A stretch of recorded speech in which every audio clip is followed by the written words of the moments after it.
Hello students, myself Manoj Pandey from LPM Public School, Gola Bazar, Gorakhpur. Now today we discuss the trigonometric function of class 11th. In this trigonometric function we will discuss the trigonometric equation. Now solve the trigonometric equation sin 2x minus sin 4x sin 2x minus sin 4x sin 2x minus sin 4x plus sin 6x plus sin 6x equal to 0. देखो sin 2x minus sin 4x plus sin 6x equal to 0. This is a trigonometric equation. Now this trigonometric equation can be written as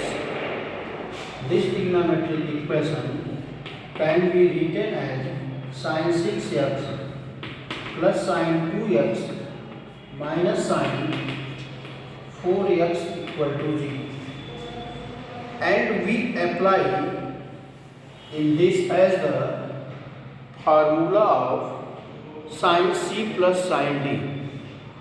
Now we apply the formula of sin c plus sin d.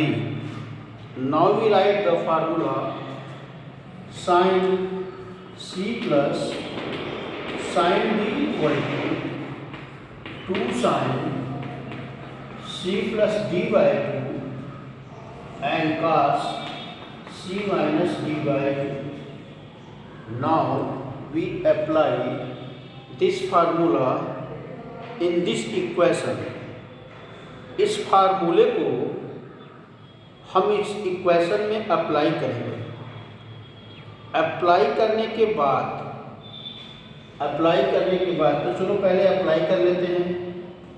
2 sin 6x plus 2x upon 2 cos 6x minus 2x upon 2 minus sin 4x equal to 0. यहाँ से 2 sin 4x cos 2x minus sin 4x equal to 0. देखो फार्मूले को apply करने के बाद हमारी जो कंडीशन है वो 2 sin 4x cos 2x minus sin 4x, यानी 2 sin 4x cos 2x minus sin 4x equal to 0 है. यहाँ से हम sin 4x कॉमन ले लेंगे. sin 4x कॉमन ले लेंगे, बचेगा 2 cos 2x minus 1 equal to 0. 2 cos 2x minus 1 equal to 0. अब देखो यहाँ पर ये दो फंक्शन का मल्टीप्लिकेशन है. दो फंक्शन के मल्टीप्लिकेशन अगर इक्वल टू 0 हो, दो फंक्शन के मल्टीप्लिकेशन अगर इक्वल टू 0 हैं तो इसके लिए हमारे पास 3 कंडीशन होती है. पहला, या तो एक 0 होगा दूसरा 0 नहीं होगा. सेकेंड कंडीशन, या तो दूसरा 0 होगा पहला 0 नहीं होगा. और तीसरा कंडीशन, ये दोनों का मान इक्वल टू 0 होगा. तो हम तीसरे कंडीशन को अप्लाई करते हैं. sin 4x equal to 0 and 2 cos 2x minus 1 equal to 0. अब यहाँ से sin 4x है. sin 4x is equal to 0. So 4x is equal to n pi and x is equal to n pi by 4. This is the general solution of the given equation. But we have one value is also 2 cos 2x minus 1. यहाँ से 2 cos 2x is equal to 1 and cos 2x is equal to 1 by 2. cos 2x is equal to 1 by 2 और यहाँ से cos 2x is equal to cos pi by 3. cos pi by 3. तो यहाँ से 2x का मान जो है cos 2x का मान पाई बाई 3 है. So 2x equal to 2n pi plus minus pi by 3. 2x equal to 2n pi plus minus pi by 3 where n belongs to z. n belongs to z. Therefore, x is equal to n pi plus minus pi by 6. x equal to n pi plus minus pi by 6. This is the general solution of given trigonometric equation. यहाँ पर ये जो दिया गया है दिए गए trigonometric equation का ये जनरल सॉल्यूशन है. यहाँ पे जनरल सॉल्यूशन एक नहीं दो आया है. x is equal to n pi by 4 और x is equal to n pi plus minus pi by 6. x is equal to n pi plus minus pi by 6. Clear? Okay. Next question.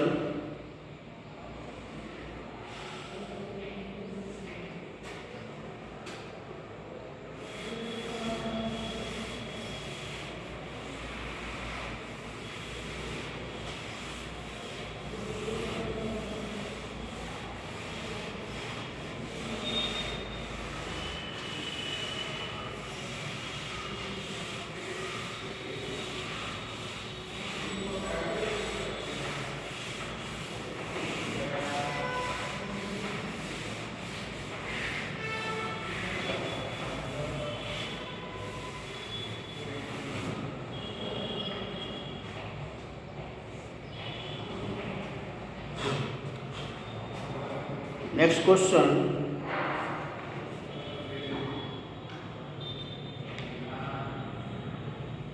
Cos 4x equal to cos 2x. Cos 4x equal to cos 2x. ये एक question है. This trigonometric equation can be written as cos 4x minus cos 2x equal to 0. This trigonometric equation can be written as cos 4x minus cos 2x. Now we apply the formula of cos c minus cos d. Cos c minus cos d equal to minus 2 sin c plus d by 2 sin c minus d by 2. So minus 2 sin 4x plus 2x by 2 and sin 4x minus 2 2x by 2 equal to 0. Sin minus 2 3x sin x is equal to 0. देखो यहाँ से हमारे पास दो value होंगी, एक sin 3x और एक sin x. sin 3x is equal to 0, sin 2x is equal to 0. यहाँ से दो वैल्यू मिलेगी, यहाँ से हमारे पास दो वैल्यू मिलेगी, sin 3x into sin x is equal to 0. यहाँ से sin 3x equal to 0 and sin x equal to 0. 3x is equal to n pi और x is equal to n pi and x is equal to n pi by 3 or x is equal to n pi where n belongs to z. n belongs to z. तो देखो यहाँ से हमारे पास दो value आए, एक x is equal to n pi और दूसरा x is equal to n pi by 3. x is equal to n pi by 3. So after that we solve this equation with the help of formula to the cos c minus cos d minus 2 sin c plus d by 2 and sin c minus d by 2. After the solution of that, we will find the result of general solution of the given equation is x is equal to n pi by 3 and x is equal to n pi. Clear? Next question.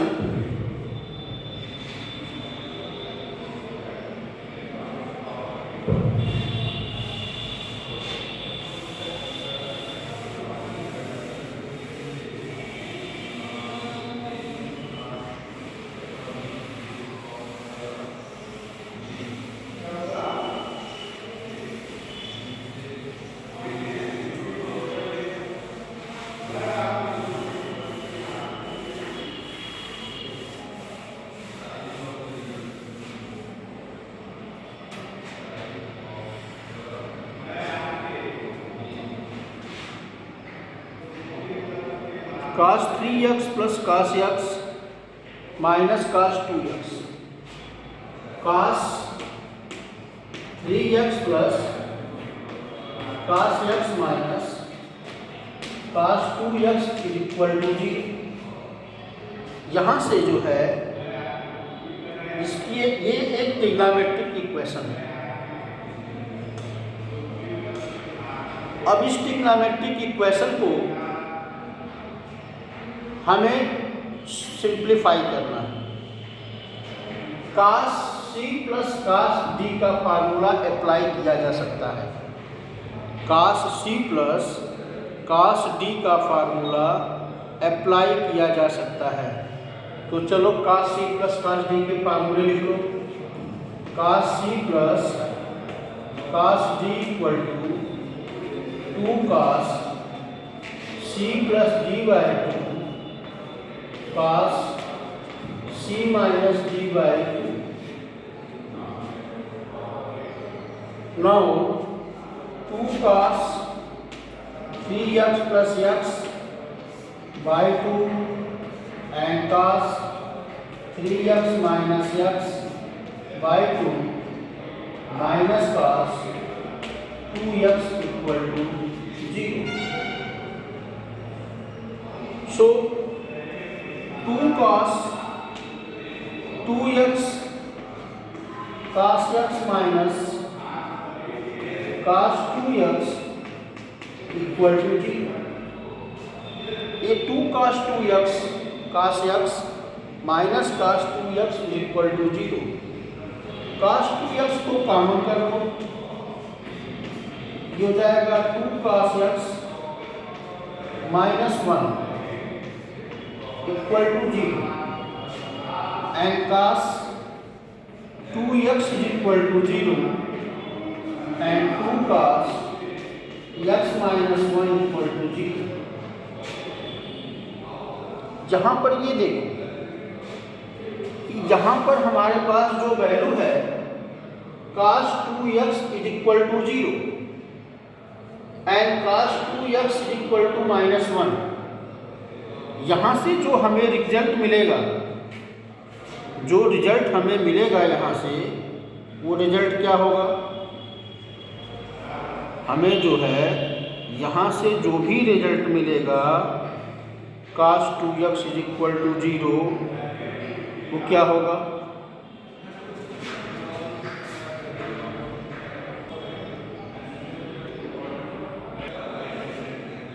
देखो जहाँ से cos 2x is equal to 0 and 2 cos x minus 1 equal to 0,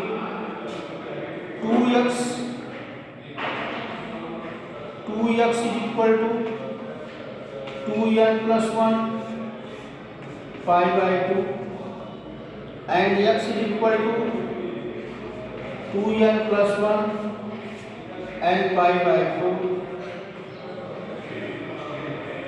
यहाँ से cos 2x equal to 0 है। देखो cos x की value अगर 0 है तो आड फंक्शन आता है 2n plus 1 pi by 2, और उसमें 2x की वैल्यू तो इतनी आई, 2x की वैल्यू 2 से डिवाइड कर लो, 2n plus 1 pi by 4, और यहाँ से 2 cos x is equal to 1, cos x is equal to 1 by 2 cos pi by 3। ये कितना हो जाएगा? cos pi by 3। अगर ये cos x है, इसकी वैल्यू cos pi by 3 है, तो x क्या हो जाएगा? 2n pi plus minus pi by 3 where n belongs to capital Z। यानी यहाँ पर x की जो वैल्यू है वो 2n pi plus minus pi by 3 होगी। सो therefore this is the general solution of the given equation, given trigonometric equation. Now we apply in this equation as the formula of cos c minus cos d equal to 2 cos c plus d by 2 cos c minus d by 2. So therefore after the solving of the result, cos 2x is equal to 0 and 2x is equal to 2n plus 1 pi by 2 and x is equal to 2n plus 1 pi by 4 and 2 cos x minus 1 is equal to 0. So the cos x is equal to 1 by 2 equal to pi by 3, cos pi by 3. After the result of that, x is equal to 2n pi plus minus pi by 3. These are the general solution of the given trigonometric equation. Clear? Okay, thank you.